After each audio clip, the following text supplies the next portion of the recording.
Assalamualaikum warahmatullahi wabarakatuh. Perkenalkan, nama saya Nikmatul Husna dengan NIM 2111133200007. Program Studi Pendidikan Ekonomi, Fakultas Keguruan dan Ilmu Pendidikan, Universitas Lambung Mangkurat. Assalamualaikum warahmatullahi wabarakatuh. Perkenalkan, nama saya Nur Saputri dengan NIM 21101133211. Program Studi Pendidikan Ekonomi, Fakultas Keguruan dan Ilmu Pendidikan, Universitas Lambung Mangkurat. Baik, jadi tujuan kami membuat video ini untuk memenuhi syarat kelulusan mata kuliah pengantar bisnis yang diampu oleh Bapak Dr. Ananda Setiawan, MPD. Jadi di sini kita berdua ingin menjelaskan apa itu pengertian dari Badan Usaha Milik Negara atau BUMN. Ada beberapa badan usaha di Indonesia, yaitu BUMN, BUMD, BUMS, dan koperasi. Menurut Undang-Undang Nomor 19 Tahun 2003, badan usaha milik negara yang selanjutnya disebut dengan BUMN adalah badan usaha yang seluruh atau sebagian modalnya dimiliki oleh negara melalui penyertaan secara langsung yang berasal dari kekayaan negara yang dipisahkan. Adapun fungsi dan peranan BUMN adalah sebagai berikut. Yang pertama, sebagai penyedia barang ekonomis dan jasa yang tidak disediakan oleh swasta. Yang kedua, merupakan alat pemerintah dalam menata kebijakan perekonomian. Yang ketiga, sebagai pengelola dari cabang-cabang produksi sumber daya alam untuk masyarakat banyak. Yang keempat, sebagai penyedia layanan dalam kebutuhan masyarakat. Yang kelima, sebagai penghasil barang dan jasa demi pemenuhan orang banyak. Yang keenam, sebagai pelopor terhadap sektor-sektor usaha yang belum diminati oleh pihak swasta. Yang ketujuh, pembuka lapangan kerja. Yang kedelapan, penghasil devisa negara. Yang kesembilan, pembantu dalam pengembangan usaha kecil koperasi. Yang kesepuluh, pendorong dalam aktivitas masyarakat terhadap di berbagai lapangan usaha. Bentuk-bentuk badan usaha milik negara memiliki berbagai macam jenis atau bentuk yang berdasarkan Undang-Undang Republik Indonesia Nomor 19 Tahun 2003 tentang BUMN. Dan kedua bentuk badan usaha milik negara tersebut adalah sebagai berikut. Yang pertama, badan usaha perseroan atau perseru. Badan usaha perseroan atau perseru adalah badan usaha milik negara yang berbentuk perseroan terbatas yang modalnya terbagi dalam saham yang seluruh atau paling sedikit 51% yang dimiliki oleh negara Republik Indonesia, yang tujuan utamanya adalah mengejar keuntungan. Yang kedua adalah badan usaha umum atau perum. Badan usaha umum atau perum adalah badan usaha milik negara yang seluruh modalnya dimiliki oleh negara dan tidak terbagi atas sahamnya. Badan usaha umum memiliki maksud dan tujuan yang didukung menurut persetujuan menteri adalah melakukan penyertaan modal dalam usaha yang lain.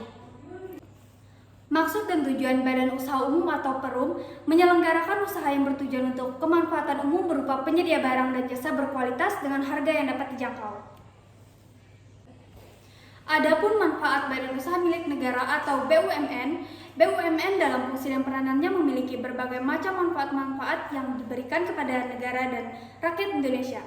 Manfaat badan usaha milik negara atau BUMN adalah sebagai berikut. Yang pertama, memberikan kemudahan bagi masyarakat dalam memperoleh kebutuhan hidup berupa barang dan jasa masyarakat menurut prinsip pengelolaan badan usaha yang sehat. Di sini saya ingin menjelaskan sejarah singkat tentang PT Wilmar Nabati Indonesia. PT Wilmar Nabati Indonesia berdiri pada tahun 1989 dengan hasil produksi berupa minyak goreng. PT Wilmar Nabati Indonesia sebelumnya bernama Bukit Kapur Reksa BKR. PT Wina telah berdiri sejak tahun 1989 dengan produksi utama minyak goreng. Desa Bukit Kapur kurang lebih dari 30 km dari kota Dumai, dan pada tahun 1991 berkembang dengan didirikan pabrik kedua berlokasi di Jalan Datuk Laksmana, areal Pelabuhan Dumai, yang kemudian dijadikan sebagai pabrik dan kantor pusat untuk wilayah Dumai.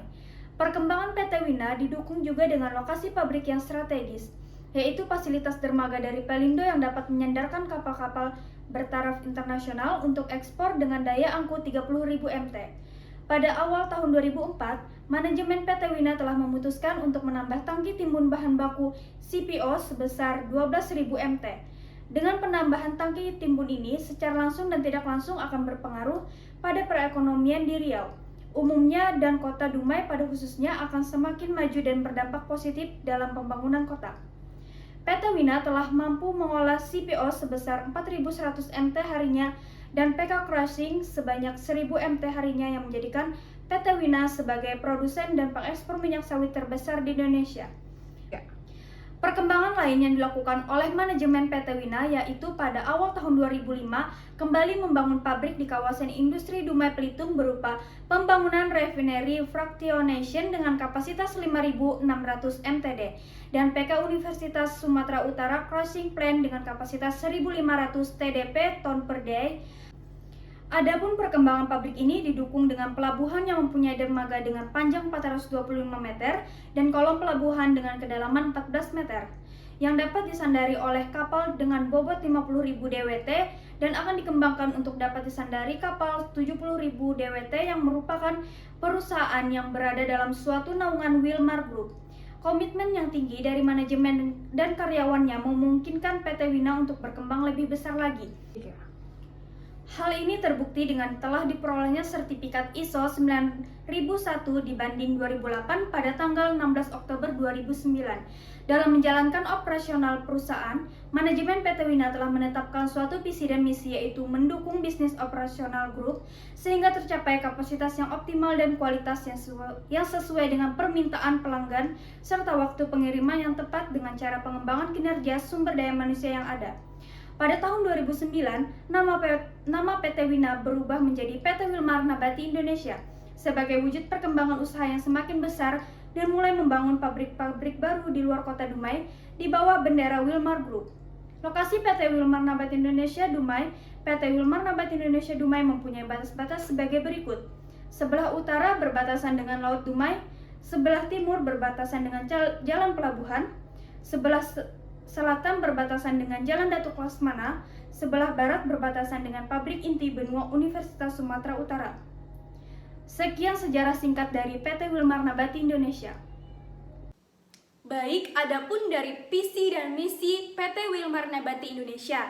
Visi dari PT Wilmar Nabati Indonesia adalah menjadikan perusahaan kelas dunia dalam industri minyak nabati dan minyak nabati spesialitas.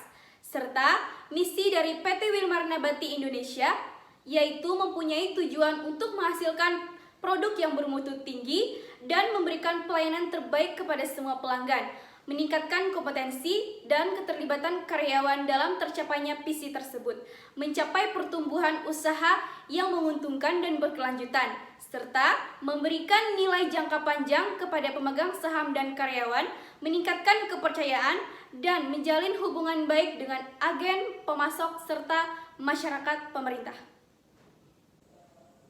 Ruang lingkup dari perusahaan PT Wilmar. PT Wilmar Group merupakan perusahaan minyak swasta terbesar di dunia.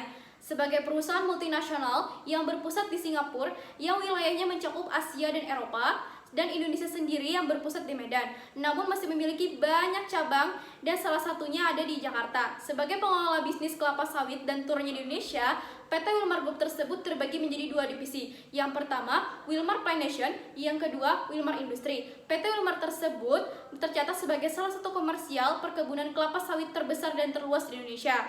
Dan adapun produk-produk yang terjual di luar negeri sampai saat ini penjualannya selalu meningkat setiap tahun. Dan adapun macam-macam dari produk hasil PT Wilmar adalah minyak goreng seperti Sania, Fortune, Kunci Mas, Mitra Masu, dan Oil, dan lain-lain.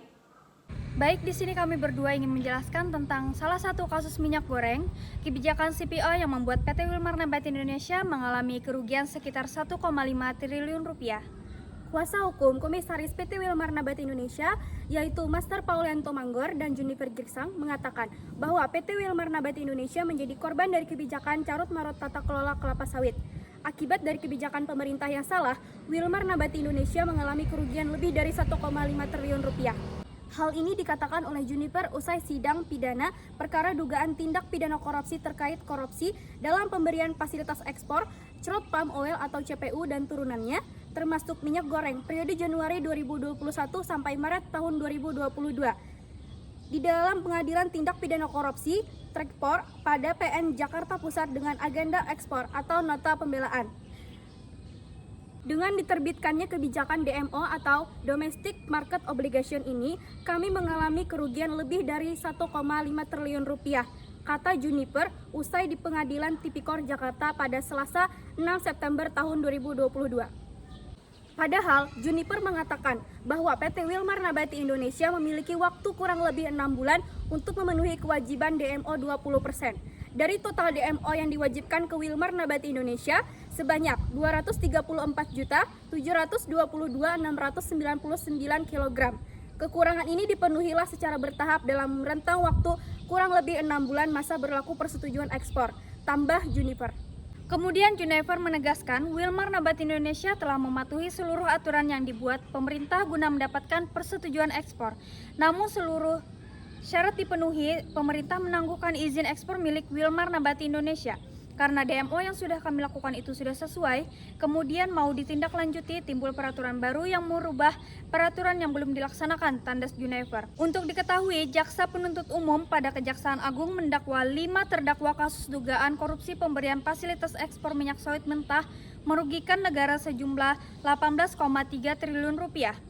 Kelima terdakwa adalah Direktur Jenderal Perdagangan Luar Negeri Kementerian Perdagangan Republik Indonesia Indra Sari Wisnuwardana dan Komisaris PT Wilmar Nabati Indonesia Master Parulian Tumanggor.